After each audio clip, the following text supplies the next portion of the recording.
Welcome or welcome back. In this video, we're going to go ahead and install a Kali Linux virtual machine using VirtualBox on a MacBook Air with an M3 chip. So that's a silicon chip. If you're doing this in a Windows machine, I have a different video for that. It's a little bit simpler, so go back and switch to that. So on our MacBook Air, let's go ahead and get started. And let's go ahead and select the Apple icon on the top left and choose About This Mac. So just to make sure I'm doing the right thing, I have a MacBook Air. It's probably can't see it, but it says it's an M3 chip, which is a silicon. And I'm going to choose the More Information button.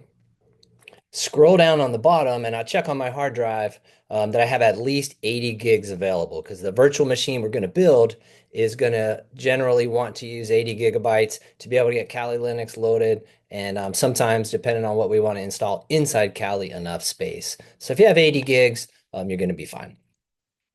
You see, I have a browser open and two tabs. The first one is virtualbox.org. Second one is Kali.org, and these are the two resources we're going to need. The first thing we want to do in VirtualBox is we're going to select download. You can do it from the top or from the dot on the main screen. And based on your host, you're going to select which VirtualBox option you're going to use. Now, there is a Mac OS Intel hosts.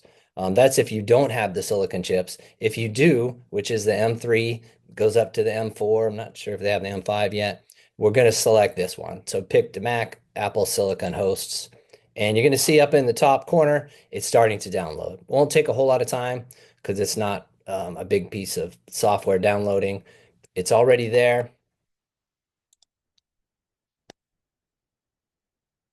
When you select it, we're going to go ahead and double click.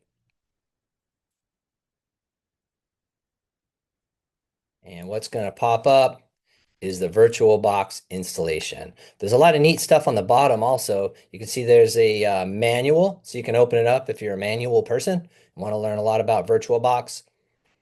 But here it says double click on this icon, which is the box. So we'll do that. What pops up is the installation screen. I'm going to select continue. I'm going to install for all users on this computer, select continue. I'm going to leave the install location. So select install.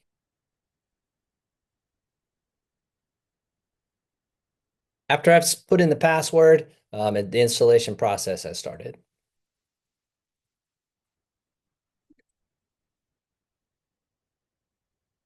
We see that installation was successful just after a couple of seconds. Close that out. We don't need this, so we're just going to put the installer back into trash.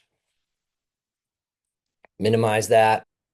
So now that we have VirtualBox installed, we'll go ahead and hit the magnifying glass, start typing in VirtualBox, and let's open it up. Now we have VirtualBox opened up, and this is the first part of it. Now we want to download Kali Linux so we can open up that virtual machine inside the VirtualBox software. I'll go ahead and leave that open. Let's go back to our browser. And now we're on Kali.org, and we can go ahead and select download, and it'll bring us to the various options. Now, when we did the Windows version of this, we did select virtual machines because there's a pre-built virtual machine for VirtualBox for a Windows machine, but that does not work with a Mac. So we can't select the virtual machines version, and we just want to go down to the installer images. And notice that if you have a Mac, which is an 8664 chip, it's an older version, this is the installer you need. However, we have a MacBook Air with an M3 silicon chip, so we're going to go ahead and select that and then download this installer. So go ahead and click it to download the installer. This will take a couple of minutes. All right, now that it's finished downloading, let's go and take a look at this sum selection, and we'll see that the SHA-256 sum of the disk image we downloaded is calculated here. So the first thing we want to do is we want to check that real quick. So we just downloaded it. We're going to go to the file that has our Kali Linux, and then the ISO is that disk image. And we're going to go ahead and calculate and make sure that the sum calculates to what was expected, proving that we have what we thought we did, that downloaded correctly. So we're going to go ahead and just quickly open a terminal window. And if we go into a terminal window, let's make this a little bigger. Command Shift plus.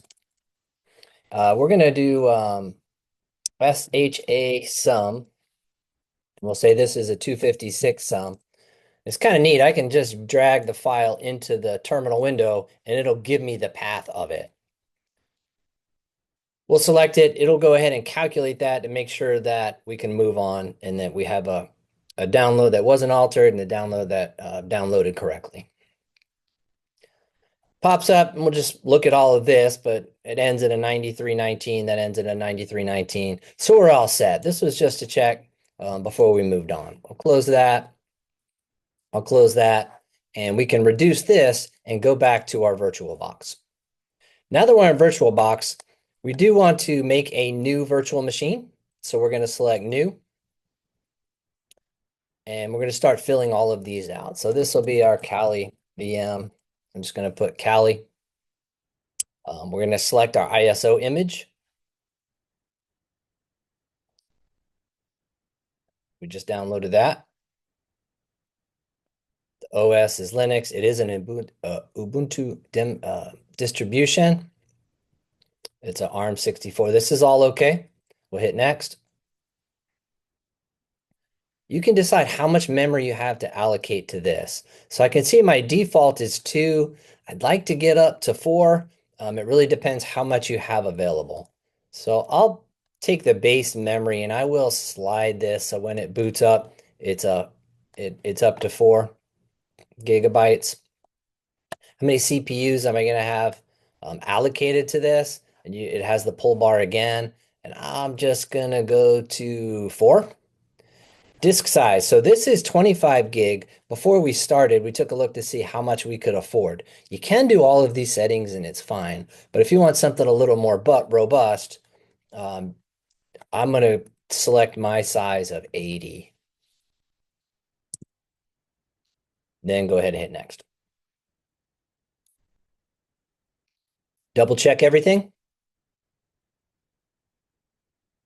And now we have our Kali virtual machine in VMware, and we can go ahead and check all of the different options, but we've set them ahead of time. So now we're just going to hit the start button.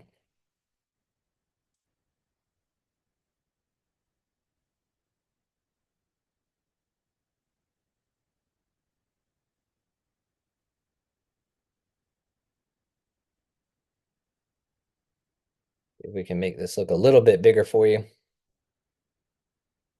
And now we're in our installation of Kali Linux within VirtualBox. So first thing we have here is install. Go ahead and I'm going to select that.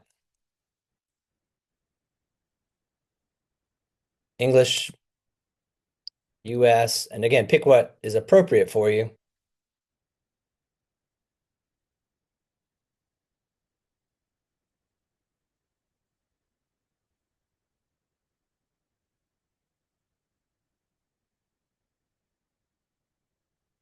And we'll go through several screens of setup. What we're doing is we are installing the operating system from a disk, which was that virtual disk inside the VirtualBox application. So we'll continue with the host name of Kali. And I'm using my keyboard on the arrows to go ahead and select what I need to do. Domain name, I'm just going to say continue.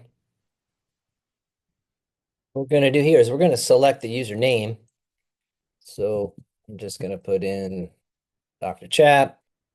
Go ahead and enter your password.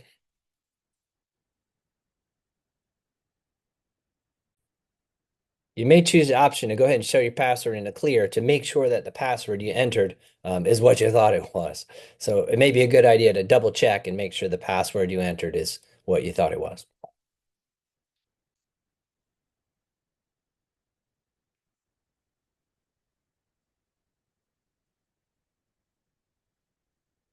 Okay, now we're going to double check.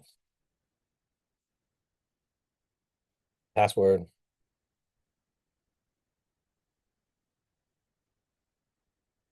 Continue on the configurations, answering the questions as appropriate.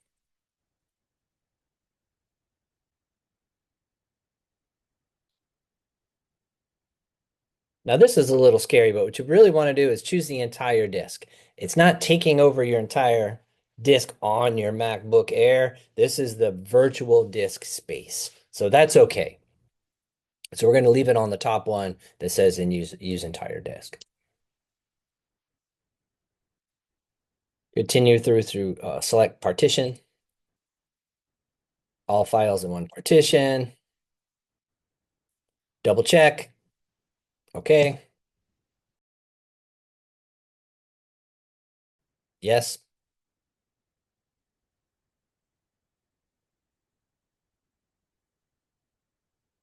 Take the default desktop environment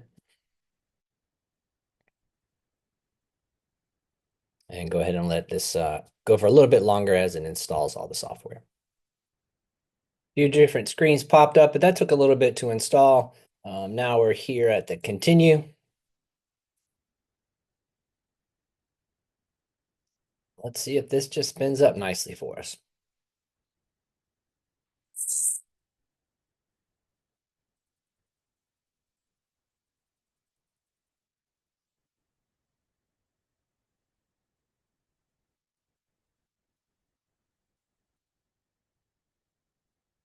Okay, so our Kali Linux spun up nicely. So go ahead and put in the username and password that you use in the install. And we'll let the operating system go. And right now, we have a Kali Linux virtual machine.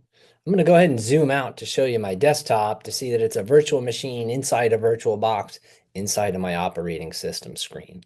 So let me go ahead and zoom out. Right, and you can see that inside my Mac OS, I opened up VirtualBox, and inside of VirtualBox, I opened up my Kali Linux virtual machine. Now, if I want to change the size of my Kali machine, this is generally what I want to do. Instead of having a little machine on my desktop, I may want to make this larger. What I like to do is let's stretch it bigger, and we'll actually change the screen resolution from inside Kali Linux itself.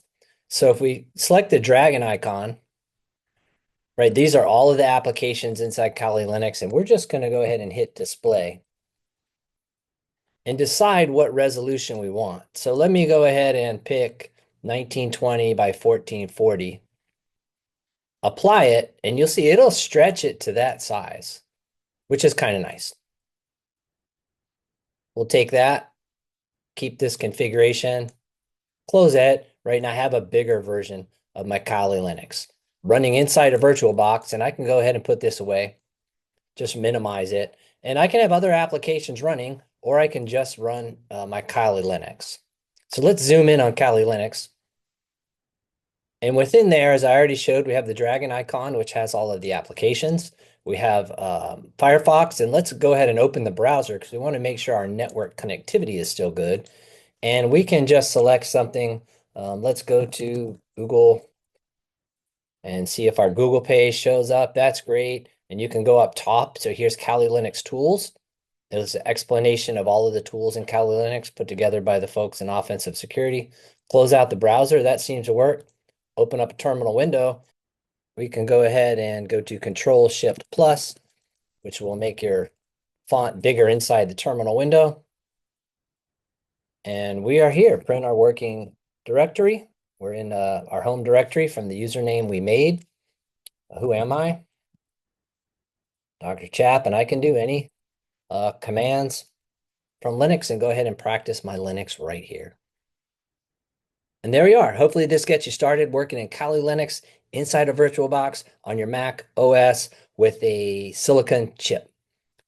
If you'd like, go ahead and subscribe, and I'll also put up a video that shows this same process, but instead of with VirtualBox, using VMware, which is pretty significant because that's kind of an industry standard virtualization as well. So the same thing of loading Kali Linux in VMware, you can go ahead and select that video and watch that. Thank you.